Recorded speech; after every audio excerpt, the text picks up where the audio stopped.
Детский кашель – кошмар каждой мамы. В сегодняшнем ролике мы покажем вам простой рецепт натуральной мази от кашля и насморка, которая может стать палочкой-выручалочкой в вашей аптечке. Для приготовления нам понадобится пчелиный воск размером в спичечную коробку и базовое масло. Мы использовали облепиховое, известное своими целебными свойствами, и оливковое, которое является проводником активных веществ в кожу в соотношении 4 к 1.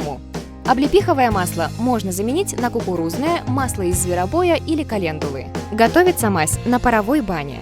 Подогрейте сначала 50 мл облепихового масла, затем влейте 15 мл оливкового. Не доводите до кипения. На среднем огне растопите воск до получения однородной массы. Аккуратно перелейте в стеклянную посуду. Хранить мазь следует в холодильнике. Срок хранения 10 месяцев. Перед применением разогрейте ее на водяной бане до 40 градусов. Мазь наносится на спину, грудь и ступни 2 раза в неделю при затяжном кашле, а также на крылья носа при насморке. Обладает также заживляющими свойствами. Рекомендуем применять при ушибах, царапинах и трещинах. Важно! Продукты пчеловодства – сильные аллергены.